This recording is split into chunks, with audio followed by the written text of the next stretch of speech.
여러분 안녕하세요. 광주교육대학교 교수 황남기입니다.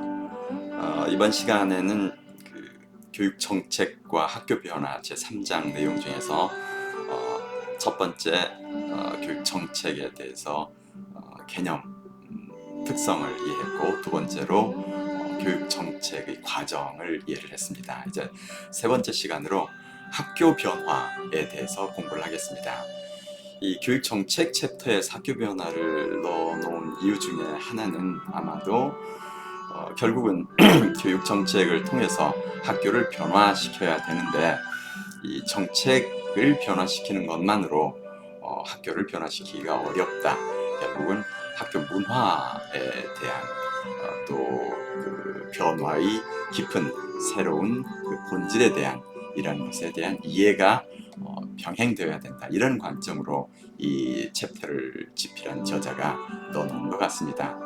이 학교 변화 부분은 그렇게 어렵지 않습니다. 여러분과 즐겁게 해 나갈 수 있을 것 같습니다. 그러면 시작하겠습니다. 지금 이제 이 학교 변화 그랬을 때, 이 뭐 변화라는 말 그대로 상태가 전환되는 거죠. 그래서 현재의 학교가 더 나은 상태로 변화되는 거, 이렇게 얘기를 하겠죠. 결국은 학교 환경이 변화되면 거기에 대해서 적응해가는 뭐 그러한 과정이 변화다. 근데 이 특성 그랬을 때 이건 꼭 학교만은 아니고요. 대부분 조직 혹은 개인이 그러한 변화를 겪을 때 나타나는 일반적인 현상인데요. 이 글을 한번 살펴보면 변화는 불확실성의 연속이다. 뭐 당연하죠. 우리 변화가 예정된 방식으로 일어난다면 그게 뭐 어려울 게 없겠죠. 그러나 여러분들이 어떤 변화를 시도해보면 전혀 예상치 않았던 문제 상황에 봉착하게 되는 경우가 많습니다. 그리고 일종의 학습과 적응을 향한 여행이다. 뭐 계속 학습하면서 적응해가는 거죠. 문제 해결의 과정이고, 이 변화에는 당연히 자원이 필요합니다. 그리고 통합된 힘이 필요하고요. 그래서 교사, 학생, 학부모, 지역사회 등등이 힘을 합쳐야만 학교 변화는 가능해지게 되는 거죠. 그다음에 성공적인 변화는 체계적이고 종합적인 과정을 거쳐야 된다. 변화는 현장이 주도해야 한다. 특히 여러분들이 교육 조직, 행정 조직의 특성 중에 전문적 관료제라는 말하고 루즈리 커플드, 느슨하게 연결된 조직, 이런 특성이 있었잖아요. 이건 위에서 어떤 정책을 변화시킨다고 해서 학교가, 교실이, 선생님이 바로 변화되기 어려운 이러한 교육 조직의 특성을 잘 말해주고 있습니다. 결국은 그러한 변화가 일어나려면 현장이 주도해야 된다. 즉, 선생님과 학교 현장에서 변화를 주도할 때 우리가 원하는 교실에서의 변화는 가능할 거다. 이렇게 생각할 수가 있습니다. 이것과 관련해서 여러분들에게 하나 생각나서 보여드리고 싶은 게 있습니다. 지금 제 블로그로 이동을 한번 해볼까요? 제 블로그로 가면 이 블로그에서 이 변화와 관련해서 여러 가지 얘기들을 할 수가 있는데요. 우리가 지금 금방 얘기한 대로 원한다고 해서 바로 되는 것은 아니다. 현장이 적합한 걸 해야 된다. 그래서 이 현장과 적합한 것 중에 이 스위치라는 책이 있는데요. 이 스위치라는 책에 보면은 결국은 우리가 어떤 변화를 할 때 어디에서 그 변화의 모멘텀을 찾고 변화의 방식을 찾을 것인가에 관한 글인데요. 이 스위치에 보면은 나오는 이야기 중에 그 현장에서 직접 해야 되는 이야기가 나옵니다. 여기 지금 밝은 점 찾기 전략이라는 게 나오는데요. 이 부분을 조금만 더 확대해서 볼까요?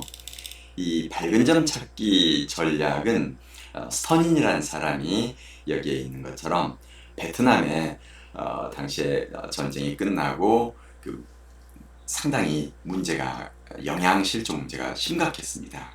그래서 이 베트남 영양실조 문제를 해결하기 위해서 스터닌이 가가지고 여러 가지 새로운 대안을 제시합니다. 그때까지 나왔다는 것은 보니까 주로 위생 설비가 형편없다, 물이 충분하지 않다, 시골 사람들은 되게 영양실조에 대해서 무지하다, 뭐 이런 것들인데, 스턴이라는 사람이 이런 것들은 전부 TBU 전략이다. 즉, true but useless. 뭐 예를 들면 위생 설비할 때도 돈이 들고 물 공급도 돈이 들고 영양실 좀 무지하니까 교육시키는 것도 돈이 드는데 거긴 일단 음식도 부족하고 이 예산도 없는 상황인데 수도를 어떻게 갈아서 깨끗한 물을 제공할 수가 있겠습니까? 그래서 이러한 전략을 true, 맞기는 하지만 쓸모없는 전략, 디뷰 전략이라고 스터닌이 당시에 얘기를 했었습니다. 그래서 여기에 스터닌은 거기 가가지고 시도하는 것이 바로 밝은 점 찾기 전략인데요. bright spot.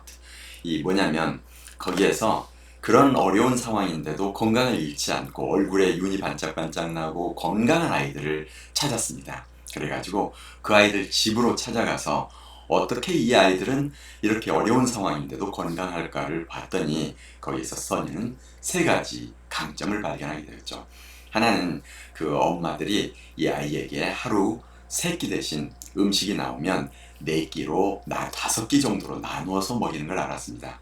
보통 이 아이들이 영양실조 상황이고 배가 고프기 때문에 음식을 타오면 아침에 다 먹어버리는데 이 영양 상황이 좋지 않을 때는 오히려 한꺼번에 먹으면 소화가 되지 않아서 음식물이 다 그대로 소화되지 않게 나오게 되는데 스터니는 그 상황 속에서 오히려 봤더니 어머니들이 아무리 애가 배고프다고 해도 조금씩 5번에 나눠서 먹이고 있는 것을 보았습니다. 그 다음에 또 하나는 그쪽에서 우리나라에서는 지금 토하젓이라는 말이 있는데 논새우라고 그래서요. 논도랑에 가면 아주 조그만 새우가 있어요. 근데 우리도 어렸을 때 그걸 잡아서 이렇게 먹어보면 상당히 요리해서 맛있게 먹었는데 그쪽 사람들은 그걸 잘 먹지 않았는데 그 어머니들이 그 베트남도 논농사를 하잖아요. 논도랑에 수렁에 있는 그쪽에서 수로에서 그걸 잡아다가 밥에 섞어서 먹임을 받습니다. 거기에는 비타민도 풍부하고 뭐 단백질도 들어있고 그렇죠. 그 다음에 또 우리나라도 고구마 순 먹잖아요. 그날은 잘 먹지 않는데 고구마 순을 채취에다가 밥에다 섞여 먹여서 그 경우에는 거기에 섬유질이 풍부하기 때문에 아이들 건강에 아주 좋고요. 그래서 이러한 방식으로 해가지고 그 문제를 해결했다는 것을 보았습니다.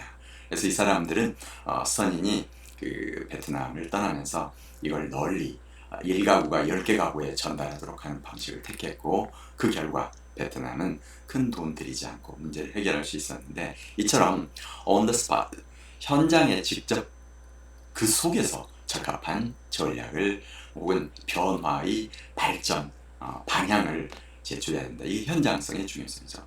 근데 여기에 또 하나 이 밝은 점 찾기 전략의 좋은 점이 NIH 증후군을 해결해 준다. 근데 NIH가 뭐냐면요. Not Invented Here Syndrome입니다. 이 NIH 증후군은 우리가 직접 만드는 게 아니고 남이 만들어서 우리한테 주면 특히 전문가들은요. 배타적인 성향을 보입니다. 기분 나빠요. 뭐 이거 우리가 한 것도 아닌데 우리한테 적합하지 않다. 제가 어떤 그 방안을 제시하면 대부분 선생님들이 한결같이 하시는 말씀들이 우리한테 맞지 않다였거든요. 이것도 일종의 NIH 증후군인데 현장에서 직접 그 전략을 만들고 그걸 적용하려고 하면 이 NIH 증후군도 해결할 수가 있다. 이게 스터닌이 제안한 바였습니다. 이걸 이제 밝은 점 찾기 전략이라고 얘기합니다. 그래서 이게 변화는 현장이 주도하도록 할 때 더 효과가 크다. 이 말씀을 설명하기 위해서 제가 조금 길게 갔습니다. 그렇다면 여기에서 이제 하나 재미있는 학자를 소개한다요. 마이클 플란입니다. 이 사람은 학교 변화에 있어서 의미라는 그 미닝 어떤 것에 어떤 의미를 어떻게 누가 부여하는가 이 의미를 파악을 해야 학교 변화가 성공할 수 있다. 즉 다시 말하면 앞에 정책과 연관을 지면 제시한 정책이 뿌리를 내리고 원하는 결과를 가져오게 하려면 그 안의 구성원들이 어떻게 의미를 부여하고 있는지를 파악해야 된다. 이렇게 이해하면 됩니다. 여기에 보면은 의미에 초점을 두라 그랬는데 학교 변화가 변화 대상자들에게 어떤 의미를 갖는지 또 변화를 둘러싼 현실에 대해 주체, 여기 주체로는 지금 여러분들이 보는 것처럼 학생, 학부모, 교사, 정책 결정자가 있죠. 그래서 이러한 주체들이 또 그걸 어떻게 받아들이고 있는지 뭐 이런 것들이 되게 중요하다. 그러니까 이 변화 대상자들에게 학교 변화가 그들에게 어떤 의미가 있나? 이게 변화해봐야 나에게는 뭐 별다른 의미가 없다. 이걸 왜 변화시켜야 되는지 모르겠다. 그러면 그 변화는 성공하기 어렵죠. 그 다음에 또 이 주체들이 그래서 어떻게 이해하고 대응하는가, 이걸 이해하는 것이 되게 중요하다. 상당히 의미 있는 표현입니다. 여러분들이 학급에서 어떤 변화를 이끌어내고자 할 때, 또 학부모를 변화시키고자 할 때도 이러한 이들이 어떻게 거기에 대해서 이해하고 의미를 부여하는가, 이걸 파악할 필요가 있겠죠. 그 다음에 두 번째, 변화는 무엇인가? 변화를 일으키기 위해 필요한 요소와 절차는 무엇인가에 대한 이해가 핵심이다. 그러니까 이 변화를 일으키기 위해 필요한 요소와 절차, 이걸 파악하는 것이 무엇보다 중요하죠. 여기서 이제 핵심은 결국 의미가 공유되지 않으면 변화에 대한 공감을 이끌어낼 수도 없고 실행도 어렵다. 이게 불란이 한 메시지입니다. 뭐 너무 뻔한 것 같지만 실은 그 사이에는 과거에는 위에서 내려 정책을 내려주면 아마 그대로 받아 살 거라고 생각했지만, 학교는 전문가적 조직의 특성이 강한 관료적 전문성, 그러니까 전문적 관료제라고 했었고, 또 루스리 커플드이다 보니까 결국은 학교에서 변화를 이끌어내려면 의미 공유에 상당한 노력을 기울여야 된다. 요새 이제 그 혁신학교가 회의가 많다는 또 비판이 있긴 합니다. 그러나 이 사람들은 첫 단계에서 모여서 우리가 뭘 변화시키고자 하는지, 왜 그러한지, 변화가 어떤 의미를 갖는지, 여기에 상당히 많은 시간을 투자하고 있는 것을 볼 수가 있습니다. 왜냐하면 그 단계가 생략되면 결국은 이제 의미 공유죠. 의미 공유 단계가 생략되면 변화에 대한 공감을 이끌어낼 수가 없고, 그러면 실행도 어렵기 때문에 그렇습니다. 그 다음에 여기에서 주관적 의미 있는데, 의미를 볼 때 주관적 의미, 객관적 의미 둘로 나눠놨어요. 주관적 의미라는 것은 교사들이 일상에서 느끼는 주관적인 현실의 의미와 중요성, 이렇게 되어 있습니다. 이 책 내용 그대로인데요.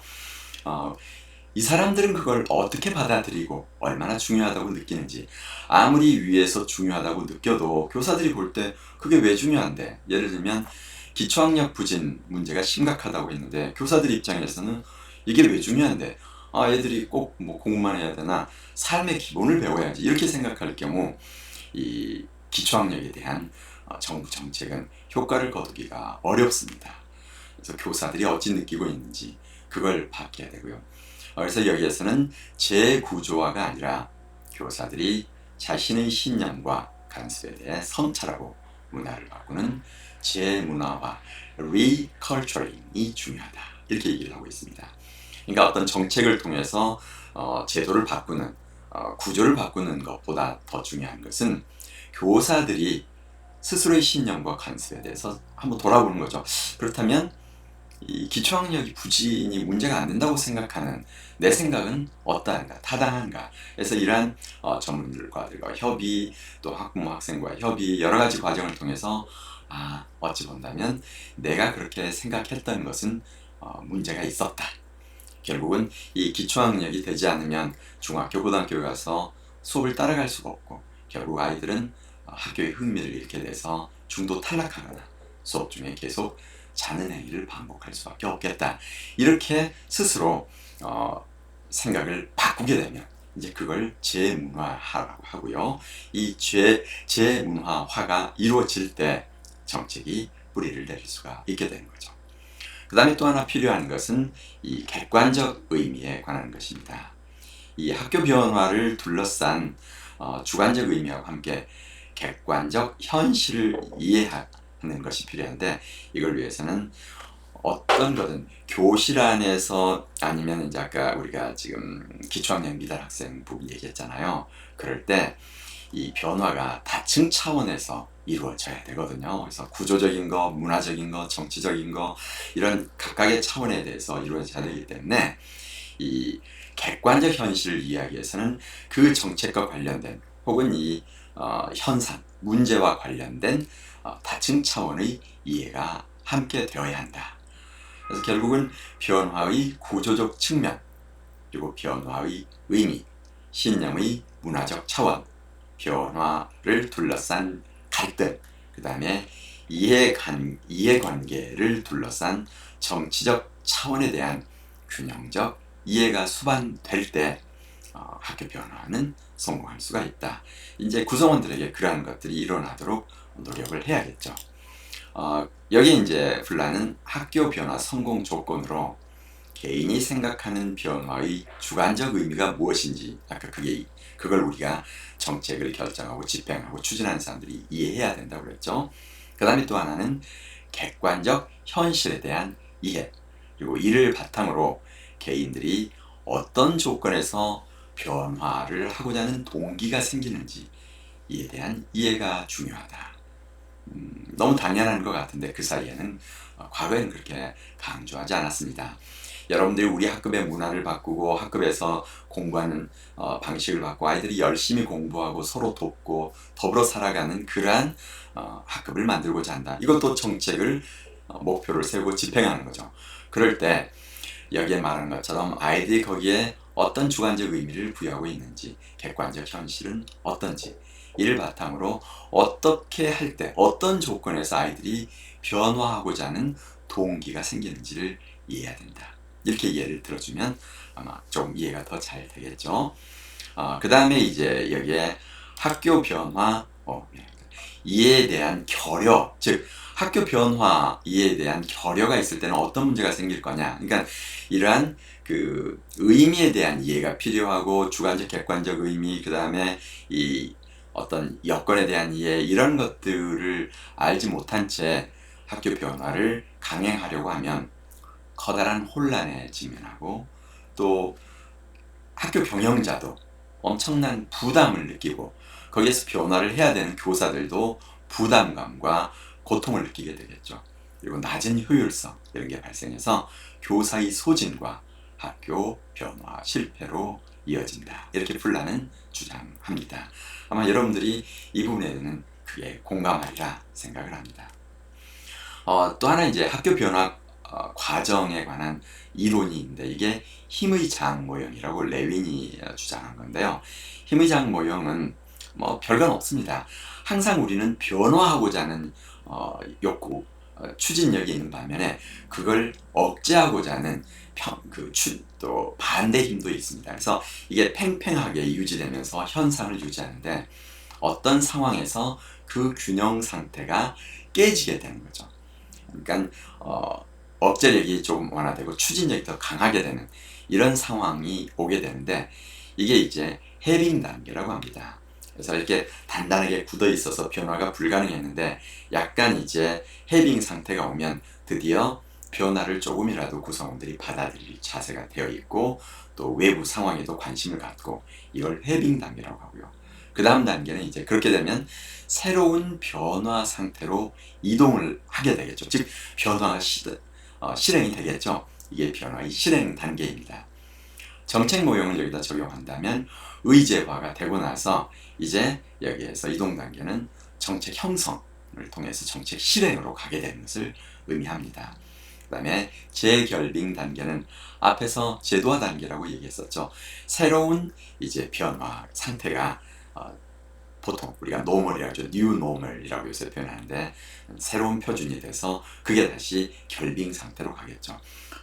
그러다가 또 문제가 생기면 외부의 도전을 지속적으로 받아서 해빙 단계를 거쳐서 이동 단계를 거쳐서 재결빙 단계로 가는 이러한 지속적인 어찌 보면 나선형의 변화를 겪고 있다. 이렇게 생각할 수가 있을 것입니다.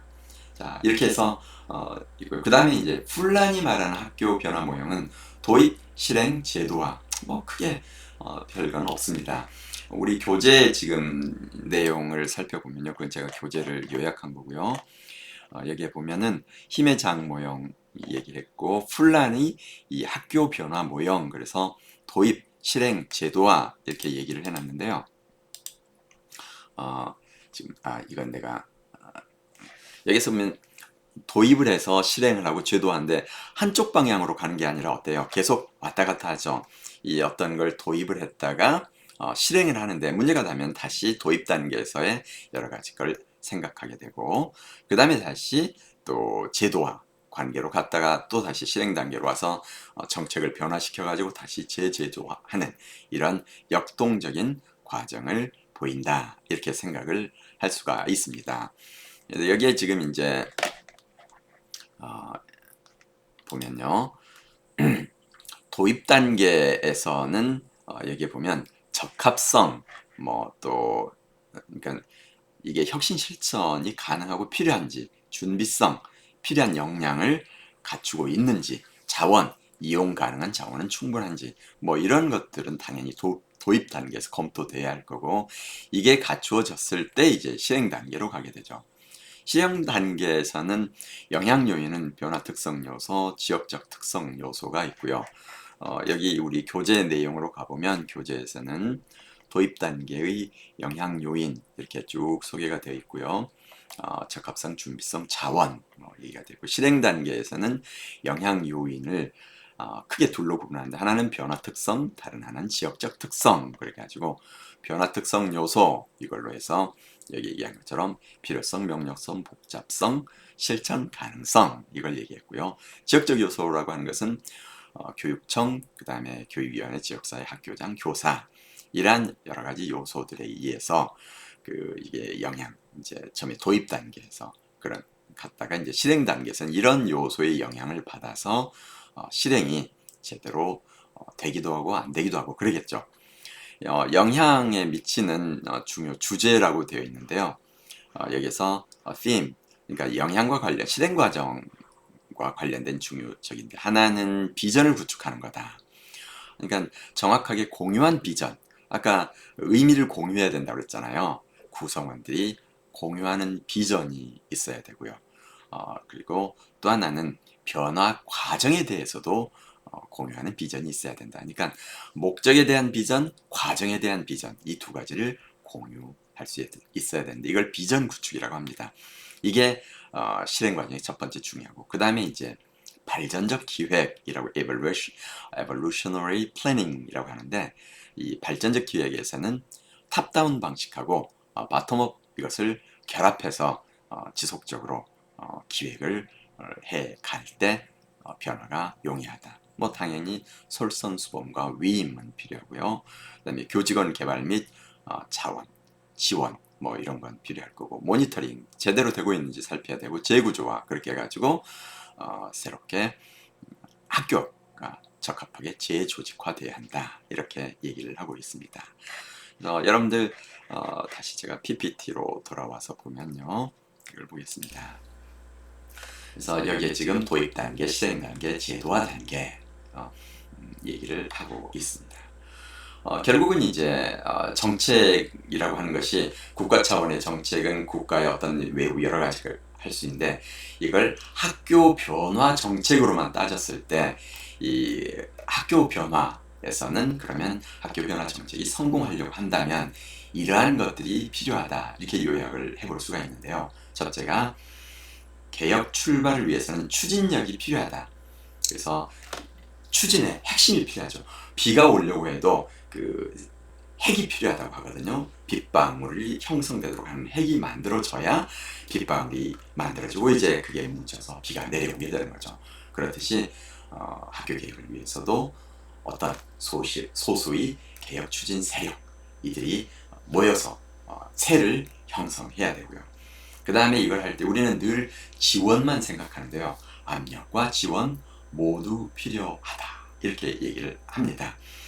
지원이 없이 압력만 가하면 저항, 또 여기서 소외라는 건 뭐냐면요, 구성원들이 변화에 주체적으로 참여하지 않고 수동적으로 참여하는 장면으로부터 자기가 멀어지는 것을 의미합니다. 그 다음에 이제 행동의 변화와 신념 또는 예의 변화가 병행되어야 한다. 그러니까 정책이 내려오고 그걸 받아들이고 함께 가는, 또 변화에 필요한 기술을 가르치고 습득해서 변화에 함께 주체가 되도록 하는 게 필요하다, 이거고요. 마지막으로 변화 참여자들이 변화에 대한 소유감, 그러니까 주인의식인데요. 자기가 변화의 주체라는 생각을 가질 때, 그럴 때 우리는 더욱 변화를 성공적으로, 변화에 매진할 수가 있다. 근데 역으로 자신이 변화에 헌신하면 할수록 또 변화에 대한 자기의 소유의식도 커집니다. 여러분들이 어떤 일을 할 때 사람들을 참여시키는 데 성공한다면 그들은 그걸 받아들였기 때문이기도 하고 또 참여함으로 해서 그 변화에 대해서 자기가 주인의식도 더욱 커지는 그런 결과를 볼 수가 있습니다. 자, 여기까지 해서 여러분들하고 교육 조직과 조직 문화에 대한 이야기를 했습니다. 간단하게 이 교육 학교 변화 부분을 학교를 얘기를 하면 학교 변화에서는 결국은 학교가 다른 상태로 전환되는 거다. 그래서 학교 변화에 있어서 플라는 의미를 특히 강조했다. 그 의미에 대한 파악, 변화 과정 모형으로 힘의 장 모형, 그 다음에 플란의 학교 변화 모형 얘기를 했고요. 마지막으로 성공적인 학교 변화 과정에서 주는 시사점 부분을 얘기를 했습니다. 근데 여기에서 지금 플란 얘기에서 하나 제가 여기다가 질문을 그때 던져놨던 것 같은데요. 여기에 보면은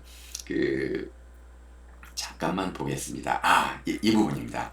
변화의 의미 및 비전의 이해와 공유는 성공의 전제 조건이 아니라 성공적인 변화 결과이다. 이걸 얘기하고 있는데요. 이 플란이 학교 변화 성공 조건으로 더 높은 의미의 형성 전략이 필요하다 그랬는데 학교 변화를 착상하고 도입해서 발전 단계 교사를 참여시키는 시스템 절차가 꼭 필요하고요.